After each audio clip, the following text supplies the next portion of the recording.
Bom dia, Gustavo. Bom dia, professor. Bem, mais 3 minutinhos a gente inicia, tá? Beleza.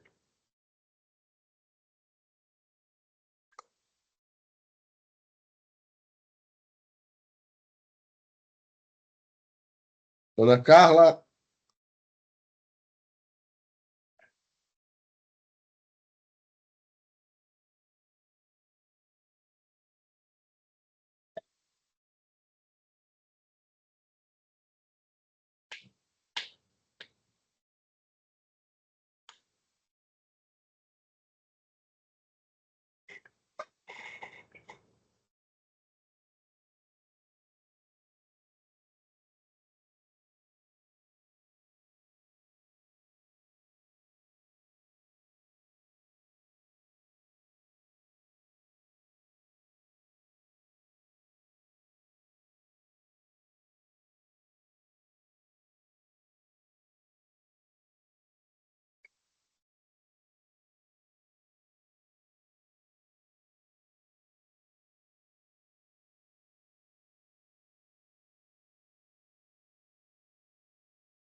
bom dia a todos.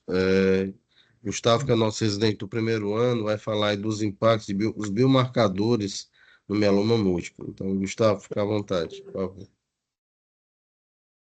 Bom dia, pessoal. Estão conseguindo ver minha tela, né?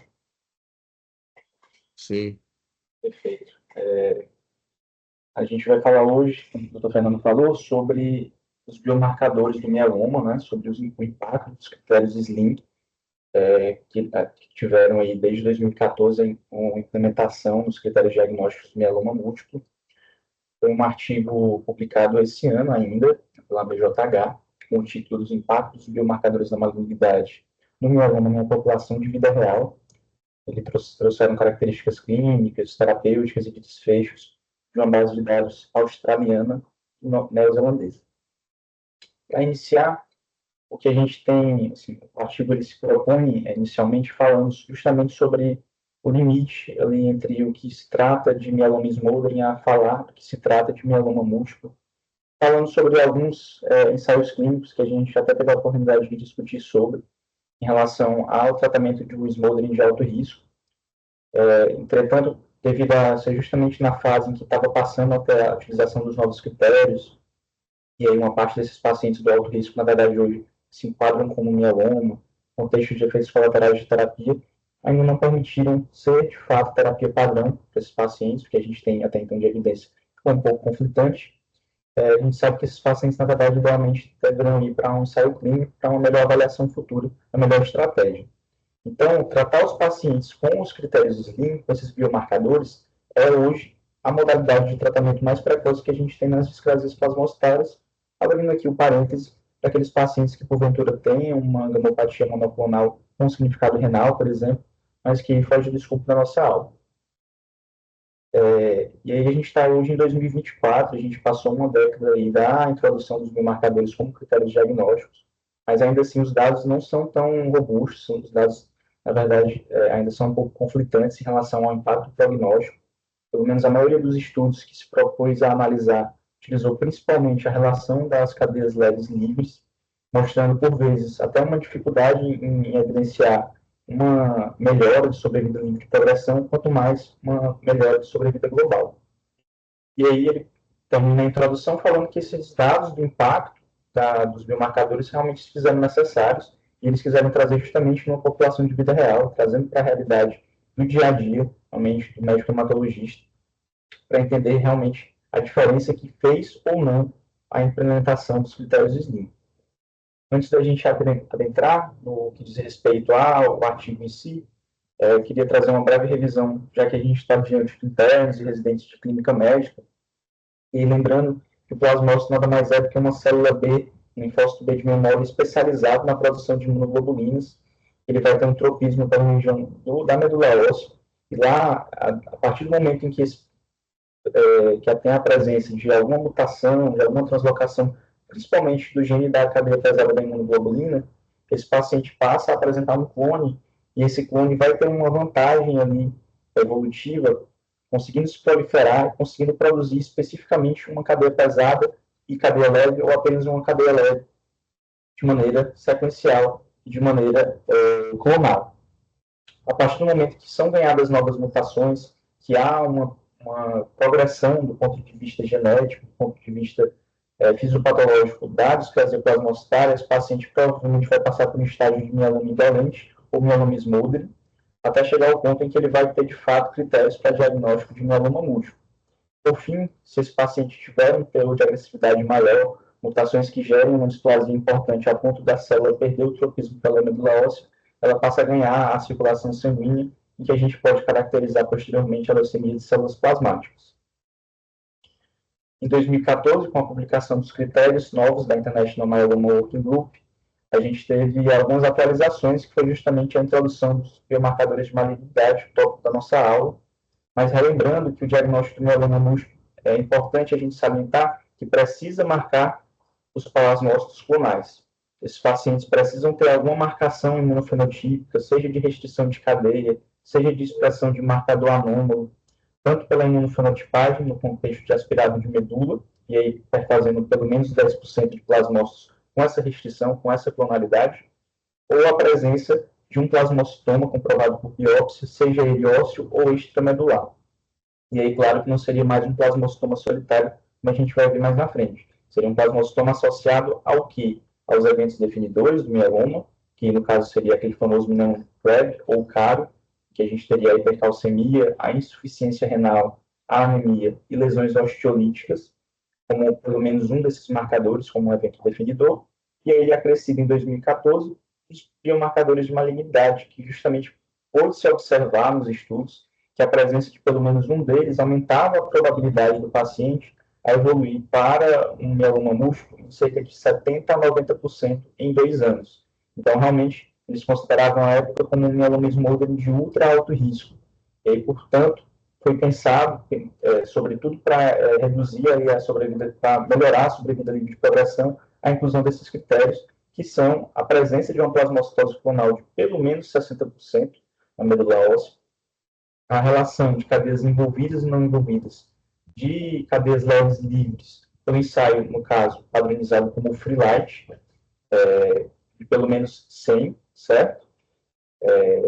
E também a presença no estudo de ressonância magnética de lesões focais, que a gente vai até mostrar uma imagem para vocês posteriormente, de lesões focais de pelo menos 5 milímetros, que não se trataria de fato de uma lesão osteolítica, mas possivelmente até da formação de um plasmocitoma mais incipiente, de lesões ainda muito pequenas para serem detectadas por outros meios.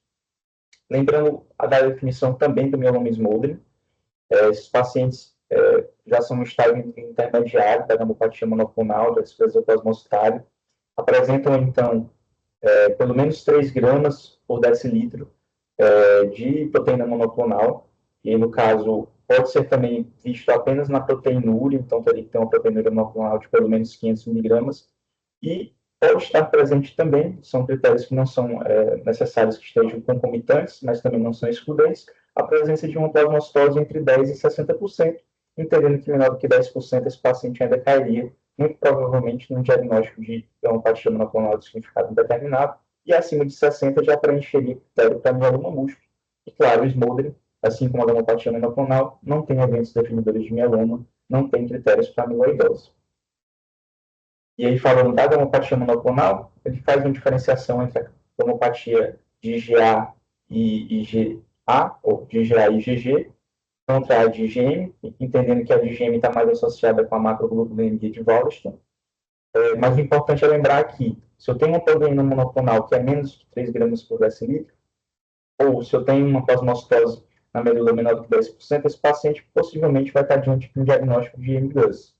E, claro, também sem lesões de órgão-alvo associadas ao mieloma.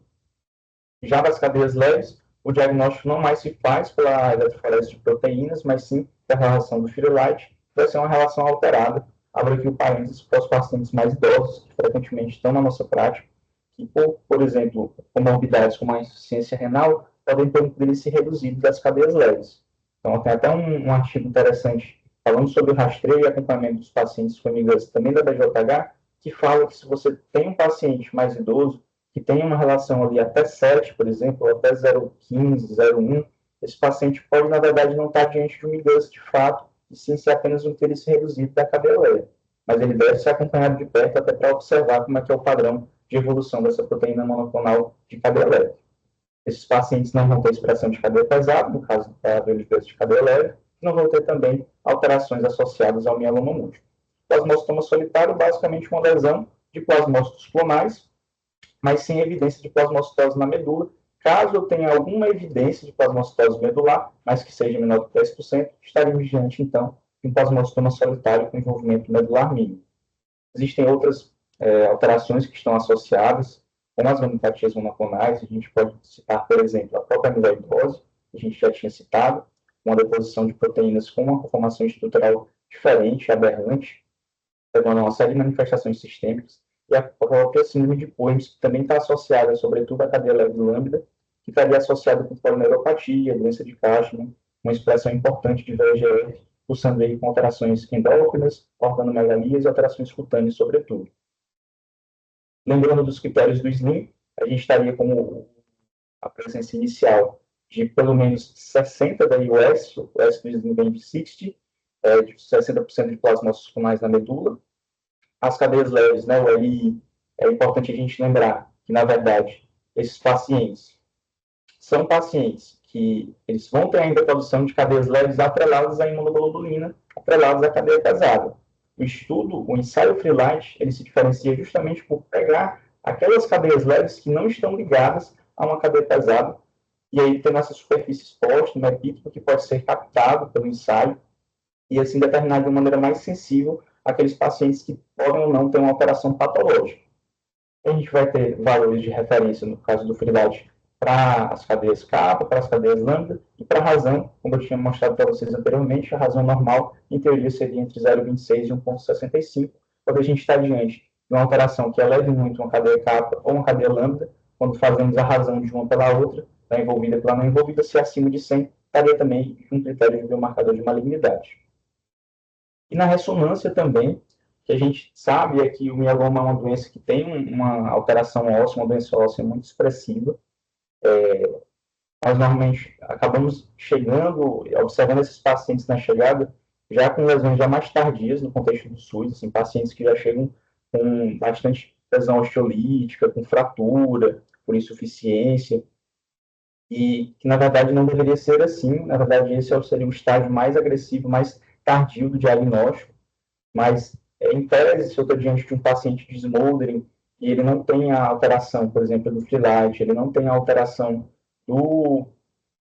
de mais de 60% de plasmócitos, mas eu estou realmente na dúvida, é um paciente que tem outros critérios para alto risco, faço uma ressonância, muitas vezes esse paciente já vai apresentar alguma lesão focal, como vocês podem observar aqui na imagem C, um hipossinal no T1, que configuraria a presença de pelo menos duas, né, mais que uma lesão de 5 milímetros cada, já com um critério de biomarcador. Uma outra coisa que porventura pode aparecer, isso também falando mais para os internos, para os residentes de clínica, é que vocês podem às vezes se deparar com alguns laudos da radiologia, sobretudo nas ressonâncias, o paciente tem uma lombalgia, por vezes até uma lombalgia mecânica, mas ele flagra lá na ressonância um achado de uma heterogeneidade ali das vértebras, que pode ser também já um indício de um acometimento inicial, mais incipiente, já com uma displasia plasmostática, já de uma neuropatia monoclonal, aí com uma carga tumoral maior. Aqui foi, na verdade, uma linha do tempo, só falando sobre a evolução que a gente teve desde a década de 80, com o termo de mieloma smoldering, até o ano de 2014, em que progressivamente foram se observando cada vez mais critérios que traziam um ultra alto risco para aquele smoldering, para uma transformação para um mieloma múltiplo. E em 2014, enfim, de fato, esse diagnóstico foi revisado e incluído os critérios SLIM para o diagnóstico de pacientes com mieloma múltiplo.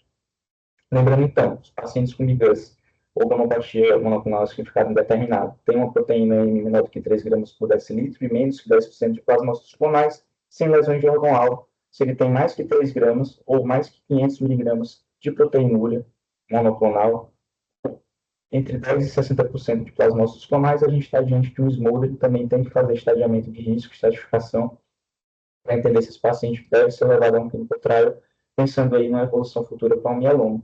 E aí, se acima de 10% de plasmócitos, ou um plasmocitoma associado a evento clínico ou biomarcador, estaremos diante, então, de um mieloma múltiplo. Também achei importante aqui, só para lembrar para vocês, daquela entidade do plasmocitoma com envolvimento medular mínimo, seria aquele paciente que tem uma lesão de plasmocitoma isolado e tem ali até 10% de plasmócitos clonais na medula. E aí, voltando para o nosso artigo, a metodologia foi um artigo de uma corte prospectiva multicêntrica, foram 53 instituições que recrutaram mais de 4.000 pacientes na Austrália e na Nova Zelândia. Os dados foram extraídos no período de fevereiro de 2013 a novembro de 2023, e eles incluíram os pacientes com mieloma múltiplo recém-diagnosticados, claro, acima de 18 anos, e que tinham os dados presentes, tinham dados disponíveis sobre as variáveis do CREB e também do SLIM. Alguns acabaram ficando dados indeterminados, algumas coisas faltaram, mas o paciente precisava, através dos dados que estavam presentes na revisão, ter de fato um diagnóstico confirmado de mieloma pelos critérios de 2014. E uma outra coisa que ele salienta é que os critérios de citogenética de alto risco que eles utilizaram foram da International Myeloma Working Group, que seria a translocação do quadro 14, do 1416, da relação do 17P, mas eles também incluíram o ganho do 1Q. Dentre os pacientes que foram diagnosticados, incluídos no estudo, eles permitiram que os pacientes tivessem já pelo menos um ano de diagnóstico para dar justamente tempo para a realização de um transplante de células-tronco hematopoéticas autólogo, justamente para não deixar enviesado, tendo em vista que, idealmente, esses pacientes devem ser levados aí na primeira linha de tratamento ao transplante. Quanto às definições, critérios de resposta parcial muito boa, resposta completa, completa estrita, e doença estável e progressão, foram conforme as definições da International Myeloma Working Group. A definição de sobrevida livre de progressão foi do diagnóstico à progressão ou morte por qualquer causa, sobrevida global desde o diagnóstico até morte por qualquer causa, e a sobrevida livre de progressão 2 seria justamente desde o diagnóstico até a progressão ou morte em uma terapia de segunda linha, um paciente que já estava, então, já no contexto de uma progressão em uma segunda linha de tratamento. As variáveis categóricas foram analisadas pelo teste de Q quadrado, as contínuas pelos testes de Wilkinson, e a curva de Kaplan-Meier foi utilizada para demonstração das curvas de sobrevida. Para a comparação de sobrevida entre grupos, a regressão de Cox foi utilizada conforme o protocolo. E aí, os pacientes que foram incluídos inicialmente foram 4.656 dos pacientes com mieloma múltiplo na Austrália e Nova Zelândia, nas instituições conveniadas. Desses, 1.167 foram excluídos, por exemplo, por terem informações sobre o CREB, mas esse paciente não preenchia um CREB e não tinha informações sobre o SLIM, ou mesmo o contrário, ele tinha uma informação do SLIM, mas não tinha informação do CREB, e ele dizia que era um mieloma, mas você não tinha a comprovação de fato pelos dados presentes que esse paciente preenchia os critérios de 2014. Sendo assim, 1.167 foram excluídos, sobraram 3.489, destes 257 eram pacientes caracterizados como SLIM apenas, eles não preenchiam critérios de CREB, tinham um diagnóstico somente pelo SLIM, e 3.232 eram pacientes com CREB, sendo destes 34% CREB isolados. E aí, assim, os pacientes eram os mais diversos, eles preenchiam o critério SLIM de plasmocitose, o critério do free light chain, eles tinham os dois critérios, tanto no paciente com CREB, tanto no paciente com SLIM. E aí, claro, tiveram algumas falhas aí na revisão, em vista que era através dos registros, né, das instituições, e algumas coisas foram passadas batido, como, por exemplo, pacientes que tinham preenchimento de um critério uma plasmocitose, mas não tinham dados sobre o Free-Light Chain e vice-versa. Uma coisa que eu achei interessante também, que é até um dado assim, que me chama a atenção, mas que na verdade 88% dos pacientes com CREB, eles tinham lesões líticas. Realmente a gente sabe que esses pacientes têm a evolução das lesões osteolíticas de maneira mais até relativamente precoce. A gente acaba se deparando com esses pacientes, na verdade, com uma carga de lesão bem maior. Mas só 35% dos pacientes com CREB tinham anemia presente. Esse foi um fato que me chamou a atenção. 24% tinham disfunção renal apenas, e somente 13% tinham hipercalcemia concomitante às lesões osteolíticas. Vocês estão percebendo aí que a gente não está falando sobre o critério da ressonância. E aí eles salientam que a questão do screening com ressonância magnética não foi analisada por uma provável subrepresentação que aconteceria. Já visto que no início do estudo, pelo menos, não havia o reembolso de maneira uniforme quanto à realização do exame pela saúde suplementar, então eles acharam melhor por não analisar, por deixar de fora, para evitar uma subrepresentação. Não houve uma diferença, assim, também foi um fato que me surpreendeu um pouco em relação à idade mediana de diagnóstico dos pacientes, seja por um CREB, seja por um SLIM. Os pacientes tinham uma idade bem semelhante, de 68 para o CREB, 69 para o SLIM. Mas chama a atenção uma pior performance status nos pacientes com CREB, um estadiamento pelo IRSS e o ISS, também de alto risco, mais presente nos pacientes com CREB. E aí, quando você para analisar as variáveis, ele traz um LDH que é ainda semelhante, sem diferença estatística. Ele traz uma albumina que até tem uma significância estatística de diferença, mas que não tem uma relevância clínica tão importante, um valor de 3,3 para 3,4, e que não significaria uma mudança de estágio, pelo menos. Mas o principal da diferença aqui seria justamente no que toca ao valor da microglobulina, que era maior nos pacientes com CREB, que fala aí talvez de uma carga tumoral maior. E quando a gente fala de carga tumoral nesses casos, não falamos necessariamente de plasmocitose na medula, mas sim realmente do burden que aquela doença apresenta.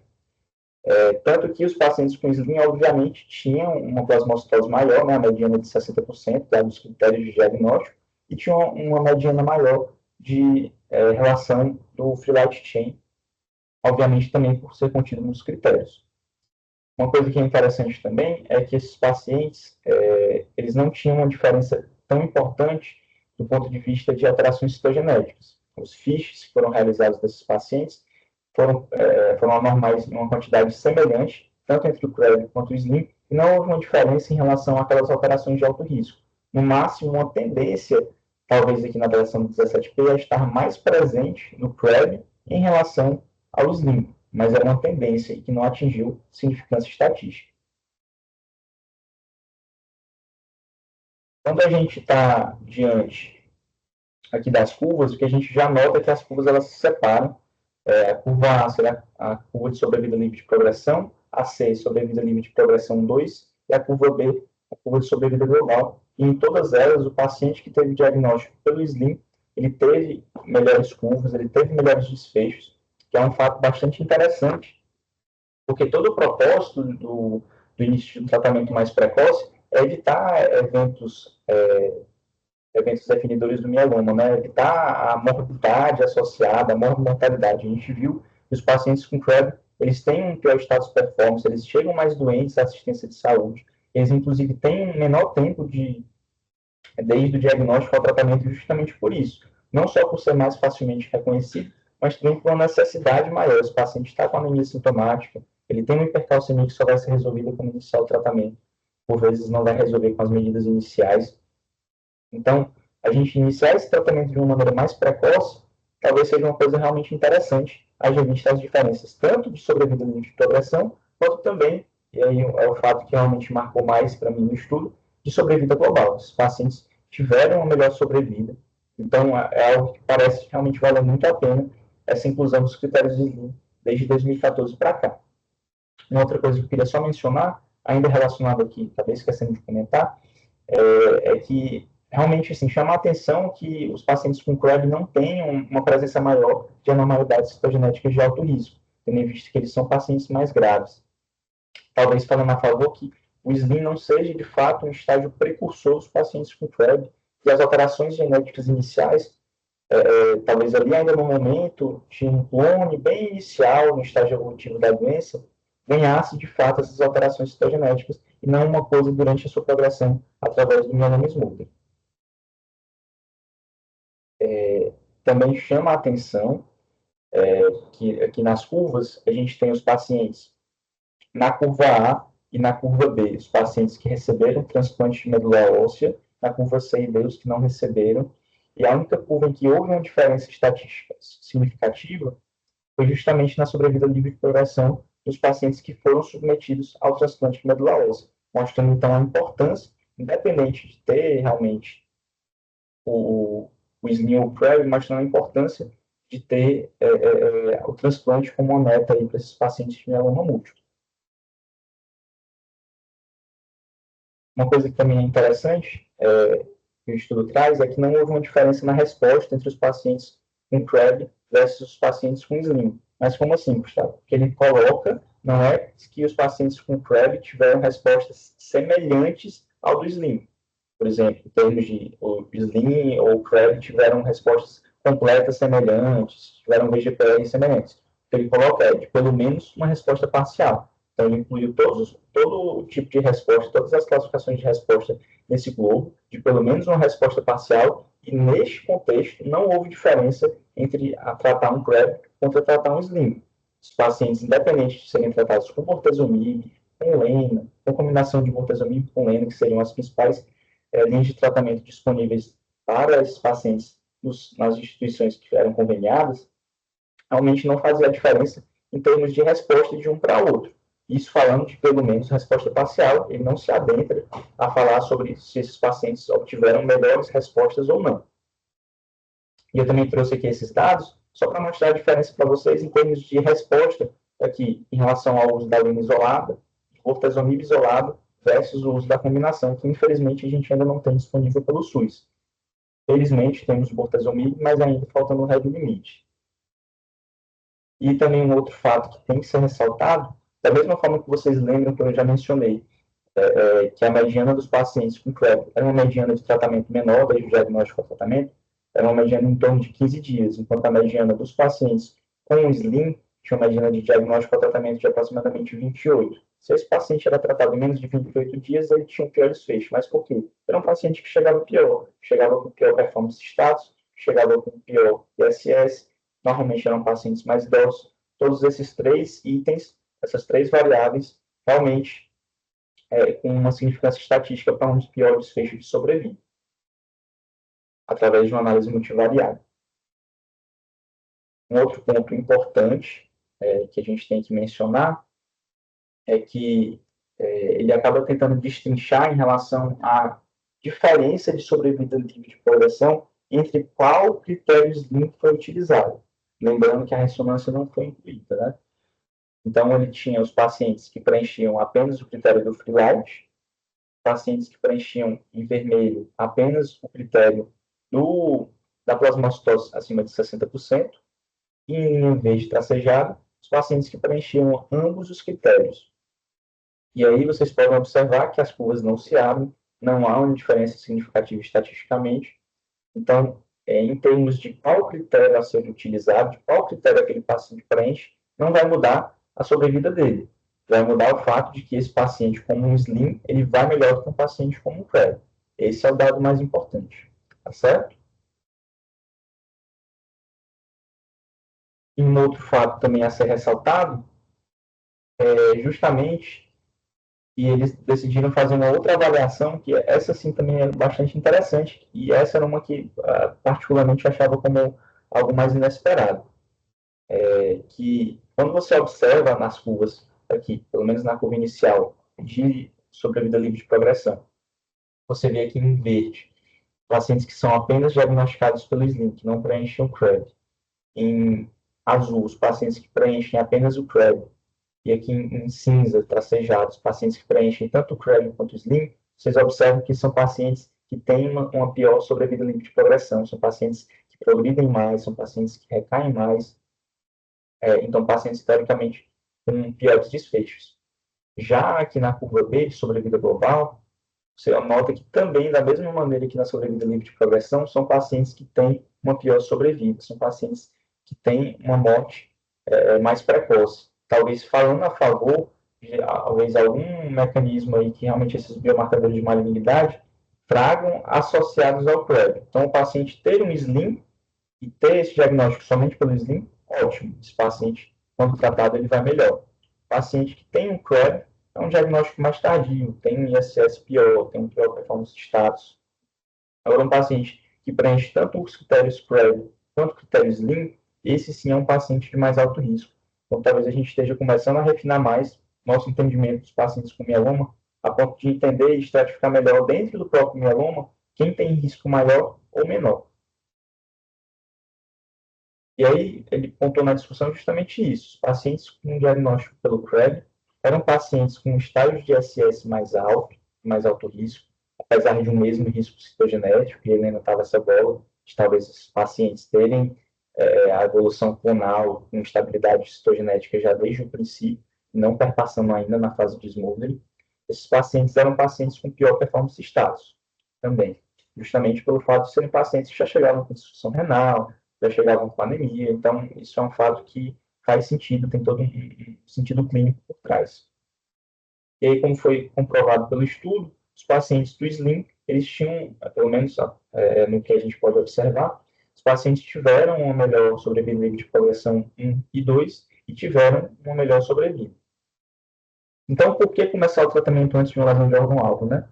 Parece óbvio, mas o estudo veio para justamente mostrar isso. A proposta era de melhorar somente a sobrevida livre de progressão, mas também foi observado uma melhora de sobrevida global, um fator que foi muito importante aí no contexto dos nossos pacientes. A gente sabe que, por vezes, os pacientes, assim, a gente tem que falar sobre qualidade de vida, mas a gente tem que falar sobre um tempo de qualidade de vida importante.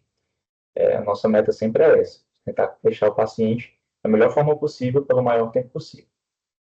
E aí uma coisa que ele também ressalta é que, vou até voltar aqui no slide, só para falar sobre a diferença em relação à sobrevida livre de progressão 2. Não sei se dá para vocês verem bem aí no slide, acabou ficando um pouquinho pequeno, mas a mediana de sobrevida livre de progressão 2 do SLIM era de 54 meses, enquanto a mediana de sobrevida livre de progressão do CREB era de 40 meses, uma diferença de 14 meses.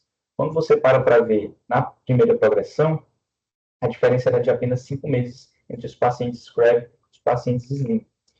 E aí ele advogava justamente que talvez essa melhora mais importante, essa sobrevida maior de progressão na segunda linha de tratamento para os pacientes SLIM, indiquem que o tratamento vem melhorando, que há um melhor desfecho na primeira recaída, se esse paciente foi tratado ainda como SLIM, talvez mostrando que o paciente CREB já se mostrasse já com clones mais droga resistentes e aí piorassem no contexto da recaída ou da progressão. A maioria dos pacientes SLIM foram diagnosticados com biomarcador único, então você não espera que necessariamente eles tenham, porque ele preenche um SLIM, ele vai preencher todos, não é porque ele tem uma plasmocitose exuberante, que ele vai ter uma relação do free light acima de 100. Então, 30% dos pacientes foram diagnosticados pela relação do free light, que é um exame que, para nós, acaba sendo menos acessível, mas que ainda assim a gente pode muitas vezes lançar a mão em dúvidas diagnósticas. Contexto de 40% dos pacientes foram diagnosticados através da plasmocitose, e aí no caso, quando você vai fazer a avaliação daquele paciente, seja para o diagnóstico, seja para uma reavaliação, você já vai ter na mão se aquilo ali vai estar acima de 60% ou não, então acaba sendo uma coisa de fato mais prevalente, e como a gente mencionou, a ressonância acabou não sendo incluída. E aí, não houve uma diferença na sobrevida de progressão relativa a qual esses critérios foram utilizados. A gente não tem ainda dado da ressonância para bater, para confirmar se de fato não haveria essa diferença, talvez com uma relação mais precoce, mas ele salienta mais de uma vez a importante diferença aí do ISS de alto risco entre os pacientes CREB de 16,5% versus o SLIM de 1,9%. Mostrando então aí que a gente tem, como a gente pôde observar, que era atribuído principalmente aos níveis de beta-2 e glutulina, denotando uma maior carga tumoral. Como não havia uma diferença citogenética importante no início, possivelmente, desde estágios mais precoces, já haveriam mutações graves e instabilidade citogenética já no início da progressão clonal. Os pacientes CREB e SLIM tiveram uma pior sobrevida livre de progressão, tiveram um pior sobrevida global, e aí talvez denotando um novo subgrupo para acrescentar nos estudos, pacientes com CREB e SLIM, entendendo o SLIM como um biomarcador da malignidade, mas também um biomarcador de pior prognóstico. E aí lembrar que nem todo CREB é SLIM. Até assim, uma coisa que a gente fala sobre o SLIM com mieloma smoldering de alto risco, né, anteriormente, mas a gente sabe que nem todo paciente que preenche o CREB vai preencher o SLIM, tanto que na mediana de Free Light Chain era uma mediana de 37, que não perfazia o 100 necessário para o SLIM, e nos CREB a mediana de plasmocitose na medula era de 50%, que também não preenche aí o cutoff de 60%. Talvez, então, falando a favor de mecanismos patogênicos diferentes entre as duas entidades, como eu falei, talvez agregando o SLIM como também um biomarcador de pior prognóstico naqueles pacientes com CREB. E aí, lembrando que os pacientes com CREB tiveram um menor mediano de diagnóstico ao tratamento pelos motivos que a gente já mencionou, e a maior idade, pior sobrevida global, maior ordem de doença, foram associados todos a esse contexto, certo? De conclusão, nós temos que houve uma melhora de sobrevida livre de progressão 1 e 2, melhora de sobrevida global nos pacientes que tiveram um diagnóstico através do SLIM, estão advogando, então, um tratamento mais precoce no mieloma, um diagnóstico através ainda dos critérios SLIM, mas também é importante, foi salientado que nós precisamos definir melhor sobre grupos de pacientes que a gente está estudando, talvez entendendo aí esses SLIM PrEP, os pacientes que preenchem os dois no diagnóstico como pacientes piores, pacientes que tenham um prognóstico pior, para justamente definir terapêuticas futuras diferentes, para cada vez mais individualizar o cuidado dos nossos pacientes. Essas foram as minhas referências. Muito obrigado.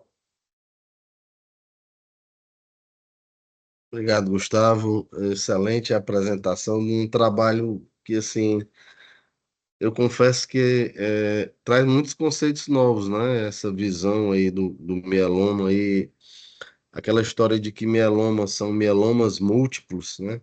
E aí eu fico vendo, eu sei que a gente tem residente de clínica médica e tem internos aqui assistindo e uma coisa que eu acho que é fundamental é colocar que, assim, dentro da expressão da doença do mieloma, você ter o CREB, como você explicou bem, as lesões osteolíticas, a lesão renal, a anemia, né?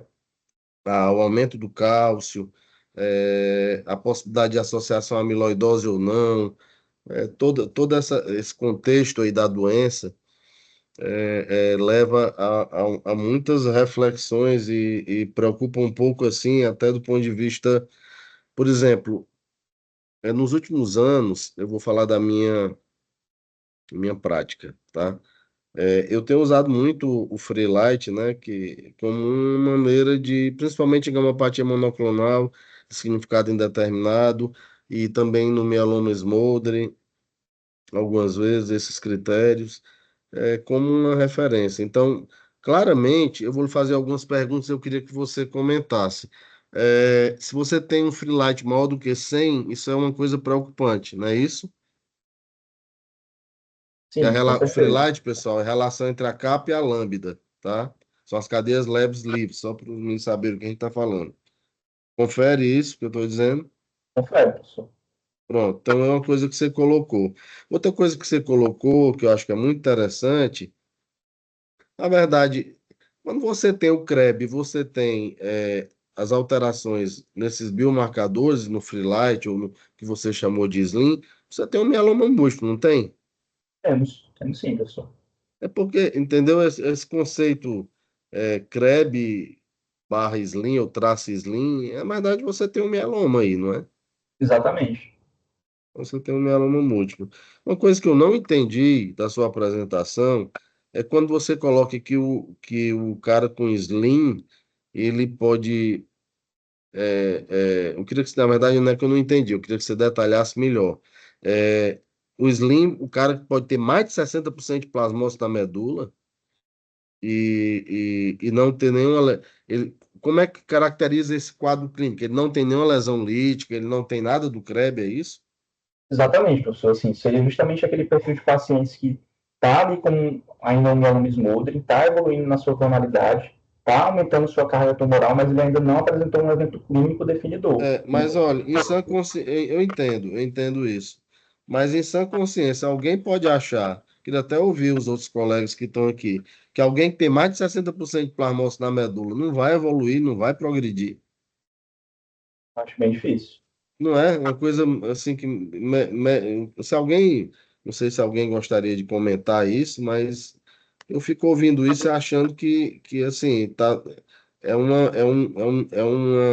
uma particularização, um didatismo absurdo para uma coisa que você sabe que vai dar errado, Com certeza. entendeu? Então, assim, o cara com mais de 60% de plasmose na medula, ele vai evoluir. E assim, Inclusive, é um critério de diagnóstico, pelo menos era, isolado. Se eu tivesse mais de 60% de plasmose na medula, não sei se mudou. Era diagnóstico de mieloma múltiplo, não era outra doença. exatamente.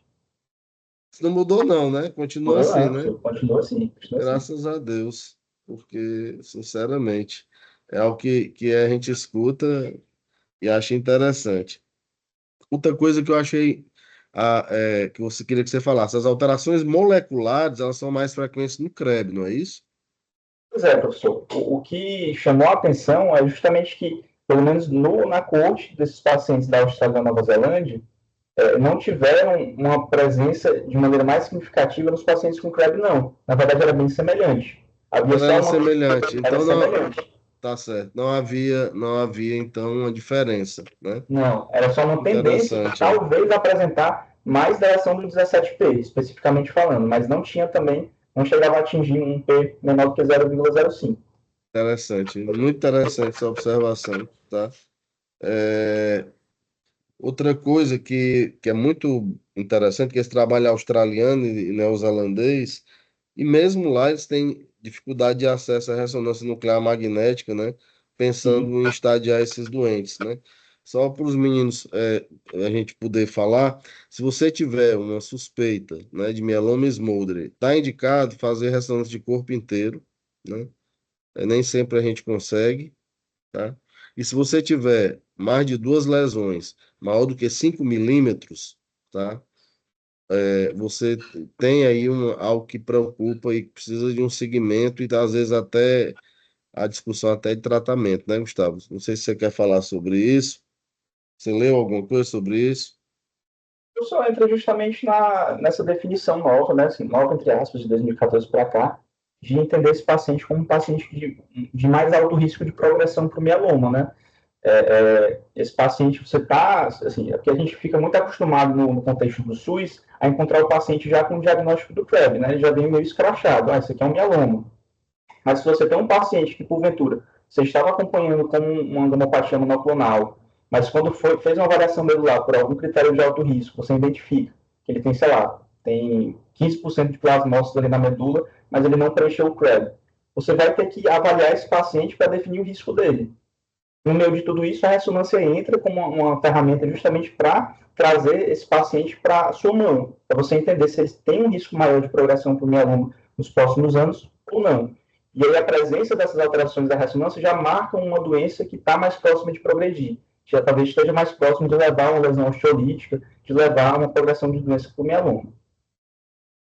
Eu confesso a vocês que assim, a gente passou esse mês, praticamente, a gente discutiu muito mieloma e muito essa questão da gamopatia monoclonal, do mieloma smoldering, né, se trata, se não trata, e o que tem em torno de uma ansiedade, né, do paciente, do médico,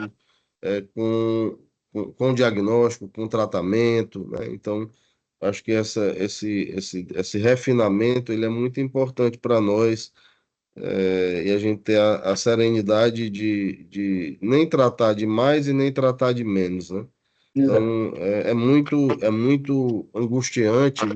Eu tenho alguns pacientes que eu acompanho e que têm free light alterado e que tem uma discreta plasmocitose clonal, mas que a gente que não tem lesão lítica, não tem CREB, a gente fica observando e fica aqueles quadros, às vezes, de interseção entre mieloma mesmo e o mieloma smoldering, né? Então, é uma situação que, como você bem colocou, no SUS a gente infelizmente recebe muito poucos pacientes assim, a gente recebe doente com doença muito avançada. Então, a bem da verdade, esses doentes já têm um espectro diagnóstico já bem desenhado, né? Mas fora desse contexto é bem importante e a gente precisa estar cada vez mais atento, considerando que essas eletroforeses de proteínas, elas hoje são solicitadas por muitos colegas de outras áreas, né? E vai gerando uma ansiedade muito grande em muitos pacientes, né? Recentemente eu atendi um paciente com que tinha uma gamopatia e foi difícil convencê-lo de que ele não tinha mieloma. É um colega médico, inclusive. E aí, assim, de outra área, mas é difícil a pessoa, às vezes, compreender isso, né? E todo esse receio. Queria abrir para perguntas, a gente tem tempo. Não sei se o Felipe gostaria de fazer um comentário sobre a aula, sobre do Gustavo.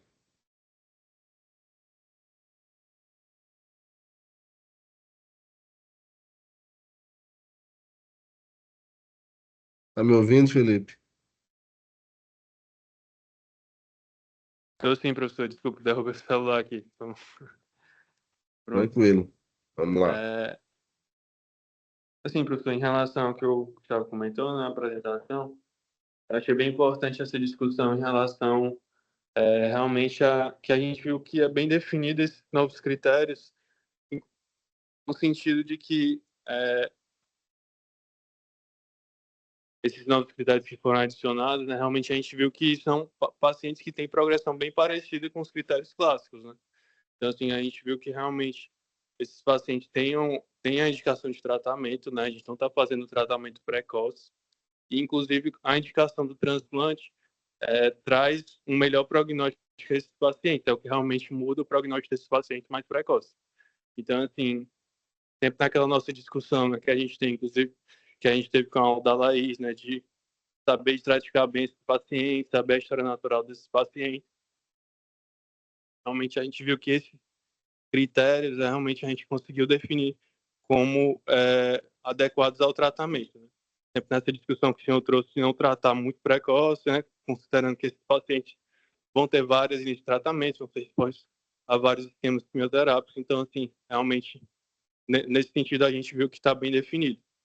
Também trouxe a discussão que a própria associação dos dois critérios, né? Então, um paciente que tem o CREB associado ao SLIM acaba que tem um pior prognóstico associado.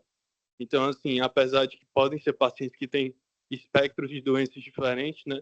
Pacientes que têm só SLIM, pacientes que têm só o CREB, a gente viu quando tem os dois associados, realmente a gente vê que tem um pior desfecho. Mas parabenizar o Gustavo pela apresentação, é um tema bem relevante que a gente vê aí na prática sobre essa progressão aí de gamopatia, smoldering e mieloma. Perfeito. Gostaria de ouvir então o Guilherme, nosso residente do segundo ano. Bom dia, doutor Fernando. Bom dia. Desculpa, estou um pouco gripado, então vou tossir bastante aqui na minha fala. Primeiramente, parabenizar o Gustavo, né? Excelente apresentação. É muito relevante o que ele falou. A gente aquele conceito que a gente sempre tem e a gente leva das doenças de um modo geral, né? Tentar tratar de uma forma mais precoce. E aí, antigamente antes de 2014, né, não tinha muito esses conceitos dos critérios SLIM. Então, muitos pacientes eram tratados já com anemia, uma doença renal já avançada, uma hipercalcemia importante.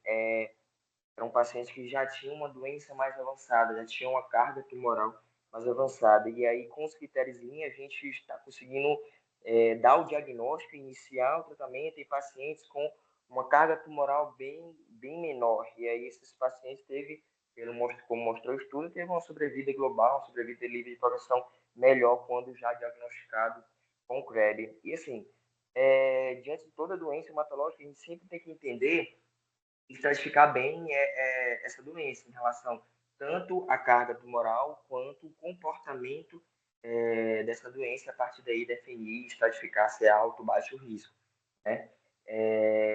E a gente verifica, né, que vai mudar o prognóstico, tanto a carga tumoral quanto também o comportamento dessa doença. É por isso que atualmente existe o critério, o ISS revisado, né?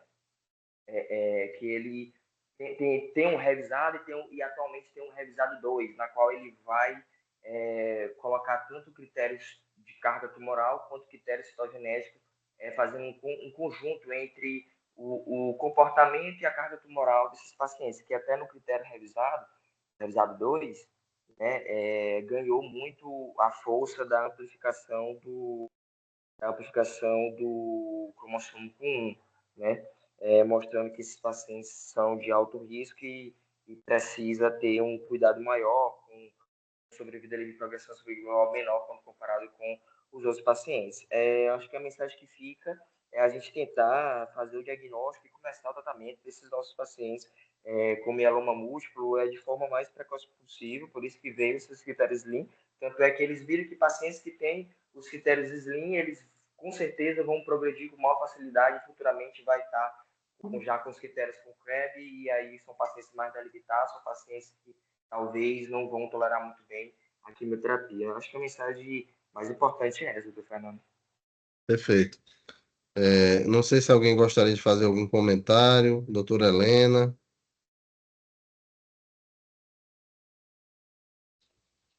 Bom dia, Fernando. Bom dia. Eu quero parabenizar o Gustavo. Eu acho que ele apresentou um trabalho que é bonito e muito difícil, muito cheio de detalhes e tudo. Mas a única coisa que eu queria dizer, Fernando, é que parece que quanto mais eu leio, quanto mais eu escuto sobre mieloma, menos eu aprendo, sabe? Porque essa ideia do mieloma Smolder, ele para mim já é meio confuso, né? Porque eu digo que o hematologista hoje em dia, além de tudo, ele tem que ser paciente, porque ele não faz o diagnóstico, ele fica esperando que alguma coisa aconteça para poder ele começar. É muito difícil, viu, Gustavo? É muito difícil. Parabéns pela sua apresentação. E essa de 60% de plasmose na medula, e você também fica olhando, olha, é uma dose extra de paciência, viu? Jogo do. Eu sempre achei mieloma muito difícil. Eu já tive paciente com mieloma e componente de amiloidose, é a coisa mais triste que eu já vi. E é assim, você ficava olhando, você não sabia o que fazer, você não tinha o que fazer. Você mesmo conheceu o doente. É muito difícil. É coisa para jovem, viu, Gustavo? Parabéns, mais uma vez. Obrigado, doutora.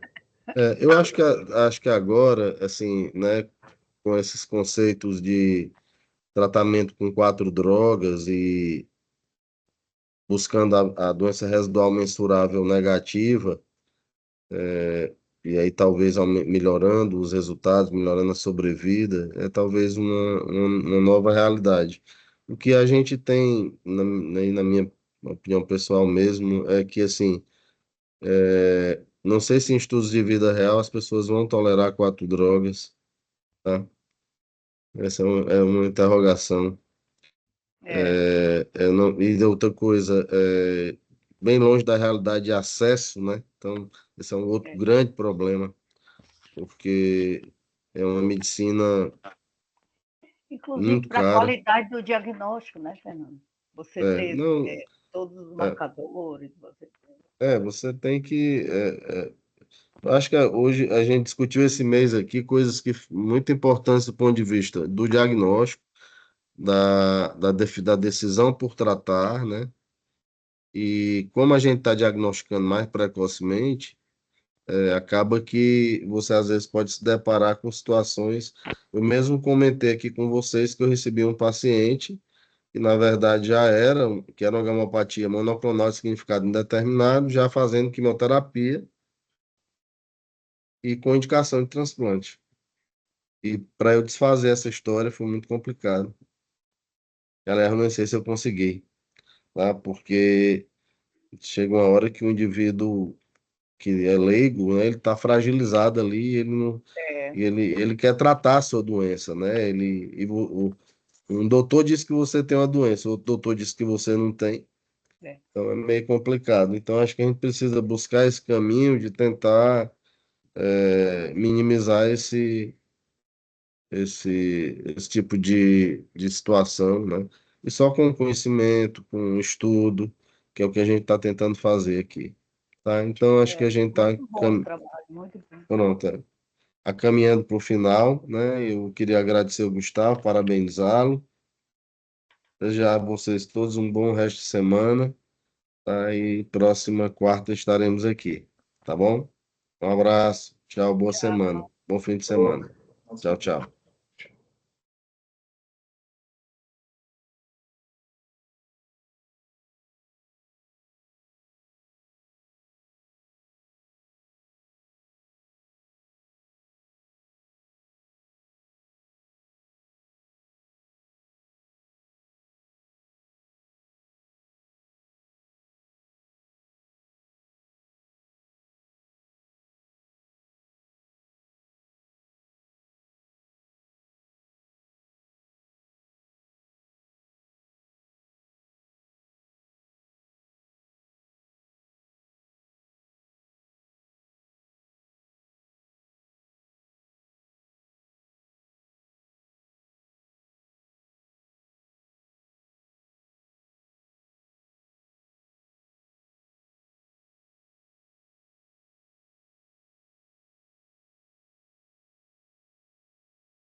Obrigadão.